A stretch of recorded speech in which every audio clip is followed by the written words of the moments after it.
How are we doing today, fuckers? I hope we're all doing really well. I hope we're all staying safe. I know some parts of the world, this fucked up virus is easing.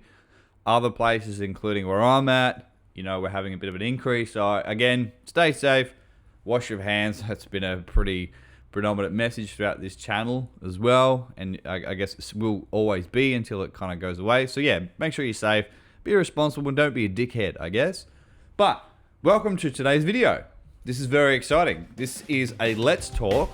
So it's a bit of a, I'm not starting anything new. It's, I'm trying to solidify and get everything a little bit more, flowy, a little bit better.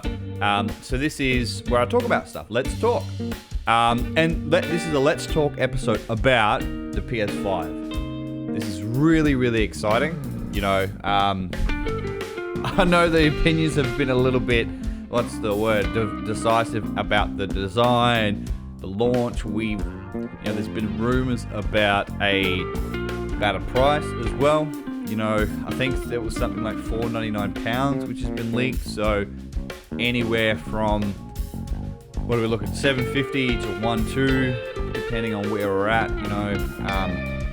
and all that kind of stuff. So it's, very, very exciting. Some really, really great news about that.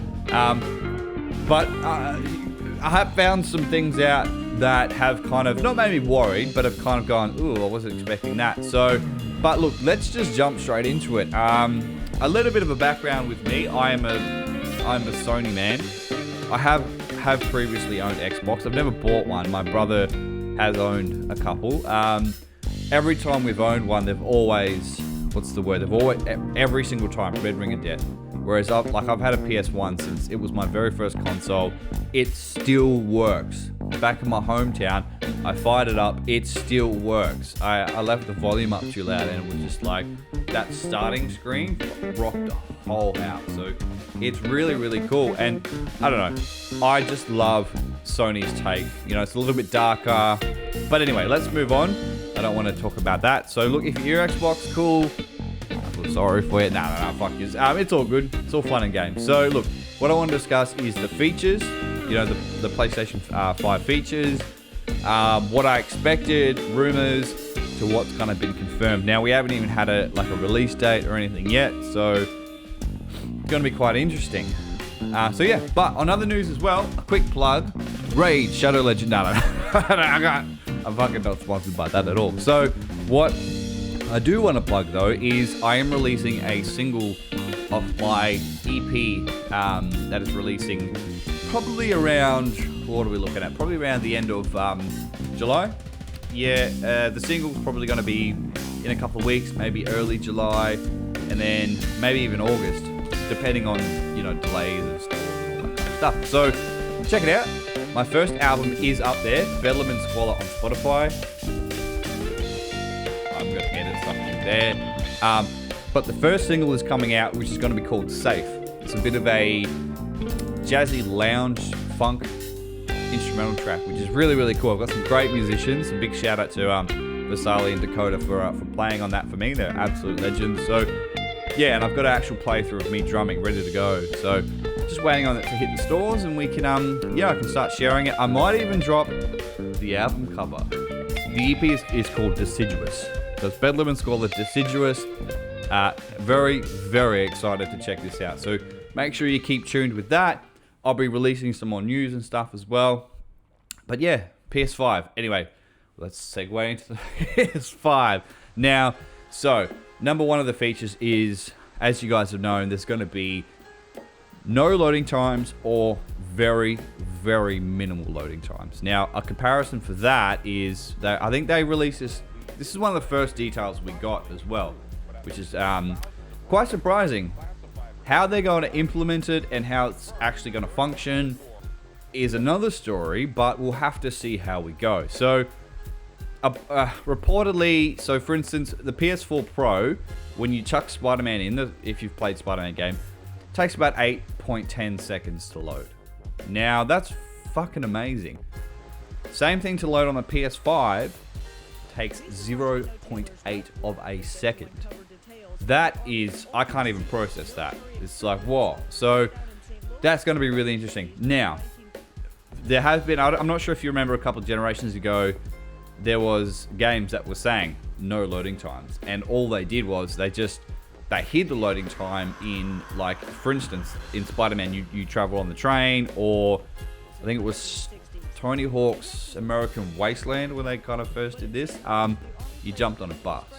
So they just found out easier ways to, to hide the loading time. So this is going to be really interesting. Very, very interesting. Now, on to number 2, which is, you know, as an audio person, musician, drummer, audio is a huge thing.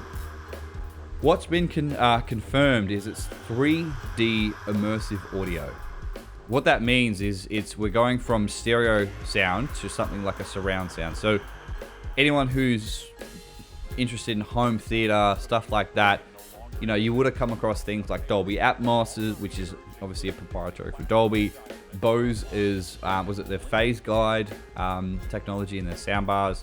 So essentially, this 3D audio, Sony has actually created it. I don't know if they've created it specifically for the PS5, but the headphones that are coming out of it, which I'm going to speak about later, that they look really, really cool. And it's actually something that I'd be very, very interested in. Normally, I'm not a big fan of gaming headsets because there's a compromise on something, you know? It's either sound or quality or both, you know? That's very, very cool. So yeah, apparently that's something to, well, apparently, that's something to look forward to. And how that's going to actually pan out with speakers and stuff. So if you're running your PS5 through a stereo setup, which is just essentially left and right for people that don't know, how that is going to be affected as well. I'm sure it's all good. I'm sure you'll be able to switch between it. Should be a non-issue. Now, number 3, which is the one I'm a little bit disappointed about. Could be because I might have misread it or projected something that wasn't there. This is the backwards compatibility. I maybe misread, or I'm not sure, but apparently I heard that it was going to go as far back as PS1. PS2, PS3 games, PS4 games are going to be supported, and they're going to potentially upscale them. Now, as far as I'm aware, that's incorrect, which is, I don't know about that. It's kind of it's a bit disappointing. You know, for me, it's a big thing. I was actually very excited because it's such a stupid thing if they don't do it, because I get it with the technology, but imagine if they did do this successfully and how much of the old school games would actually become relevant again. You'd actually create a market for people to go out and purchase or play their favorite games or play their favorite obscure PS2 game. I don't know. Like, to me, it's a really stupid decision if they don't do that. But apparently, they're going to have PS4 games 100 or so are going to be backwards compatible. So it's about 90%, I think. So yeah, that's probably my one inkling about the PS5 is that it's, I maybe jumped to conclusions with that. So that's totally cool. So moving on, obviously this is a standard with PS5, new gen stuff, Sony, Ultra HD, it's going to be 4K. That's just going to be like the standard, I'm pretty sure. So, which is, I get it, awesome. Again, like it's almost to be expected. I don't know if I'd even rate this as a feature, because if it'd be stupid to not include it. So it's almost like, cool, tick that box, awesome. Again, I don't really give a fuck. It's awesome to play games in 4K, but it gets to a point where it's like, I think it's 8K. Your eye physically can't tell the difference, so it's kind of like, Anyway, so how that's going to play with other stuff and how it's going to integrate with, again, home theater things. And so we're going to just see how that pans out. What I'm really excited for, and there's been no announcements yet, but this is just me forward thinking, is so they're going to probably release a pro version of the PS5. I don't know if it's down the line, or maybe they're not. Maybe this is, but I think that's potential. But yeah, I think that's going to be really, really cool if they do look at releasing something that can push that even further. Not necessarily the graphics, but I'm not sure. Like, because I'm always about professional stuff, and I'd definitely be interested in that. Now, number 5 is it's going to be able to install parts of the game. So you know when you need to do an update? Apparently you're going to be able to do that and not need to update the entire game. So I guess it's kind of like torrenting, where it kind of will take a bit there, take a bit there. That's my understanding of it. Now, I'm not sure if that's correct or not. Again, that's really cool. Anything that helps with the, one, the fucking download time, and two, the fucking install time. Literally, as we speak, I have been waiting, was it 3 days for my Star Wars Battlefront 2 to download, and I'm not even a big fan. It's already corrupted once, and luckily it like actually followed through. Maybe that was a sign I shouldn't have fucking played it to begin with. But yeah, I know my brother's account, it's completely just corrupted, so I don't know what's going on with that. Again, it's a free game, so you know yeah. And you know, everyone knows about the controversy with the Star Wars Battlefront 2, smaller maps, more microtransactions, all that kind of shit. But hey, look, if I can play as Darth Maul and slice motherfuckers up, I'm happy.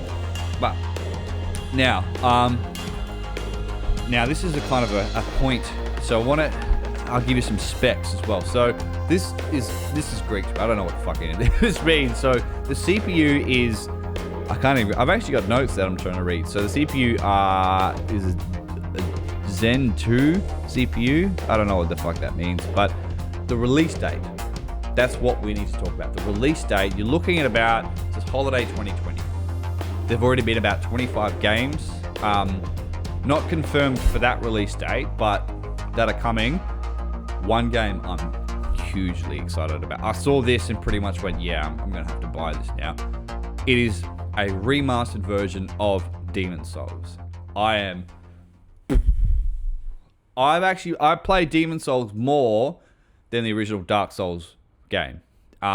Demon's Souls was my first From Software game, and it's not only that, but it was also in combination with, it was the first, so like I played that, but I also was getting into Tool at the same time, so I would religiously like play Demon's Souls, get slaughtered, because I didn't know how to fucking do it, but I would have, I think it was, An Enema, that album with, you've got 46 and 2 and all that was the Tool album I was listening to at the same time, and I would just slow walk up, and I think it was like the King of Storms, not the Dark Souls 3 dude, but the big manta ray fucker in that level with the skeletons and the lightning and shit. And there was also, for all you Soulsborne fans, there's also a couple really cool enemies in there which kind of allude to what's the word, the Bloodborne history, you know, with the Great Ones and the Cthulhu and the Lovecraftian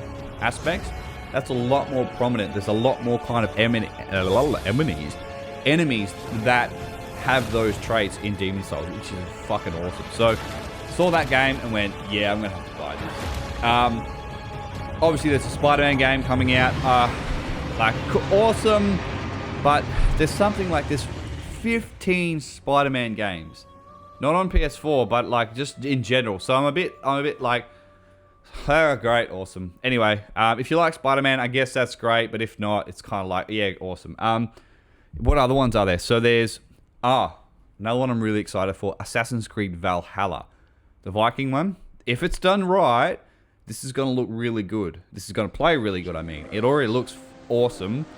It seems like they're doing this right in terms of the characters, the design, you know, and a few other things which I think they're keeping well to their chest, they're keeping to their chest. So that's really cool. I've forgotten another couple that I've completely forgotten about. But yeah, that's kind of my breakdown of the PS5.